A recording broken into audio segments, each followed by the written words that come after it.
Welcome everyone to the first lecture about complex numbers. In this video, we will introduce the concept of a more general group of numbers called complex numbers. We'll learn how to mathematically represent such numbers and apply some mathematical operations to them. If you are new to this subject, then you are only familiar with numbers defined as real numbers. This group of numbers contains natural, integer, rational, and irrational numbers. You can represent all these numbers on one line called real number line. And so you can compare between them as greater than, less than, or equal to each other. If you pick any real number and square it, you will get another real number that is definitely positive or zero. In other words, there is no way that you square any real number to get a negative real number.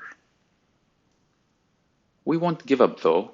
We want to imagine a number that when squared, the outcome is a negative real number. Such imagined number will not belong to real numbers as we discussed. Does it really exist? Is there even an example of such a number? Believe it or not, the answer is yes, there are plenty of examples. Simplest might be the square root of -1. If we check its square, we indeed get a negative real number, -1. In fact, we can imagine infinite of similar numbers that can be squared to give a negative number. All what we need to do is to pick a negative number and put it under the square root. So -25 will become the square root of -25. As we can see here, both the square root of -1 and square root of -25, when squared, give us negative outcome just as we were looking for. But what group of numbers do they belong to? It turns out that such a group of imagined non-real numbers does have a name, and that name is imaginary numbers. This name is quite misleading because it somehow says that this group of numbers only exists in our imagination and therefore has no business in the real world. This cannot be farther from the truth. The so-called imaginary numbers have real existence in mathematics just like the so-called real numbers. Its contribution to applications in engineering and other real practical science fields is endless, and without it, number theory won't be as complete. One major contribution in mathematics can be seen in polynomials. According to fundamental theorem of algebra, any polynomial of the nth degree has n roots. For example, the function x squared minus 4 is a polynomial of the second degree, and so it must have two roots. To find the roots, we equate the function with a 0 and solve for x. And indeed, we get two real roots, +2 and -2. Any of these roots is proper solution because it makes the function equal to 0. Now, if the function is slightly changed to x squared plus 4, the roots should satisfy the requirements that when squared will give us a -4. This is where imaginary numbers come useful. And indeed, we still have two roots of this second-order degree polynomial. Now, let us assume we have a more general function such as this one here. We can solve for the roots using the quadratic formula. For this example, the discriminant is negative, indicating that there are no solutions as we always called it in the past. But now that we know numbers other than real, a negative discriminant under the square root of 2 is not a problem anymore. And we just proceed. However, our roots seem to be neither real nor imaginary. Instead, a portion of it is real and the other portion is imaginary. In this case, we say that the number is complex, meaning that it is a combination of real and imaginary numbers. And now we reach to a more general concept of numbers. Any number can be thought of as a combination of two numbers. One represents the real portion and the other represents the imaginary portion.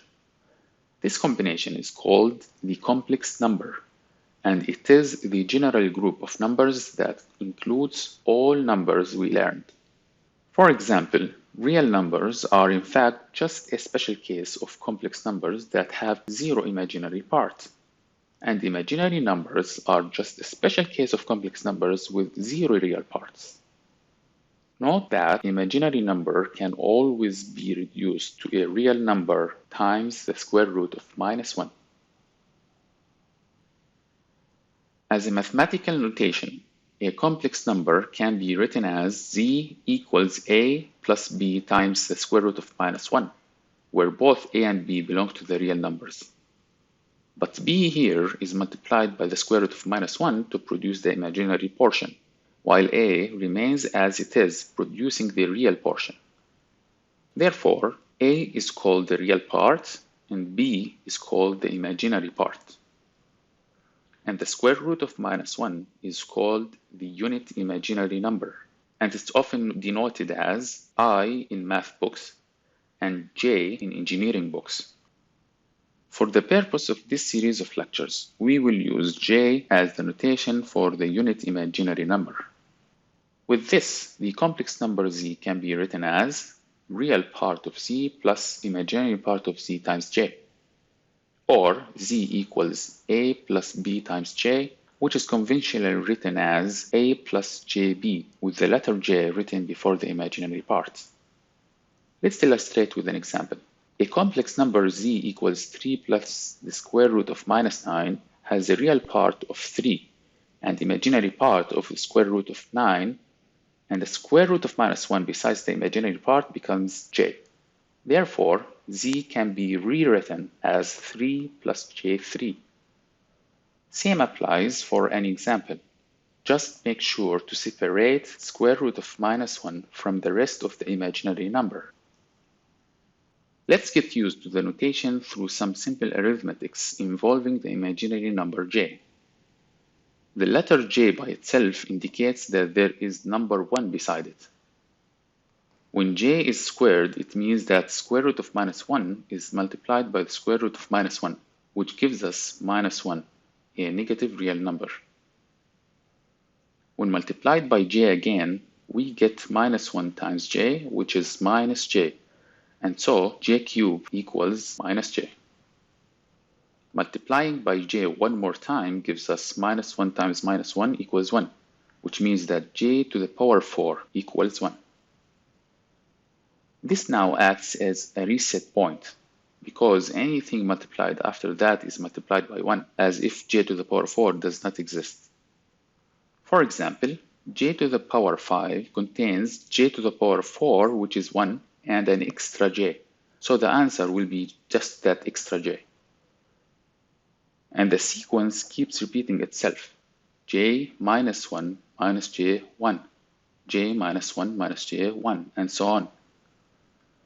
When we get to j to the power 15, we passed by j to the power 4 3 times, and we end up with j to the power 3, which equals to minus j. J to the power 118, for example, has j to the power 4 29 times, and an extra j squared. So the final simplified answer will be that extra j squared, which is equal to -1. Now, if the imaginary part is not unity, the power operation is simply distributed between this part and the associated j. As an example, we have minus j2 raised to the power 7. Minus j2 is essentially minus 2 times j. So raising to the power 7 can be distributed as minus 2 to the power 7 times j to the power 7. Minus 2 to the power 7 gives minus 128, and j to the power 7 gives minus j.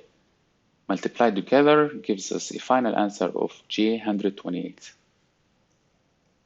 In case of multiplying two complex numbers, the distributive property applies. As an example, if j5 is multiplied by 6 plus j, it is simplified as j5 times 6 plus j5 times j, which all simplifies to minus 5 plus j30. If both multiplied numbers have non-zero real and imaginary parts, then we multiply all terms and obtain 2 real terms and 2 imaginary terms that can be all simplified to a single complex number. Division of complex numbers is a bit more tricky and requires learning the concept of complex conjugates, which will be the topic of the next video. And now it's your turn to try testing yourself in this topic with some practice problems. These ones here on this page are just a warm-up. However, these problems here would be more tricky, but I hope that you would enjoy them and learn a lot going through them. Please feel free to post your solutions in the comment section. Thanks for watching and see you in the next video.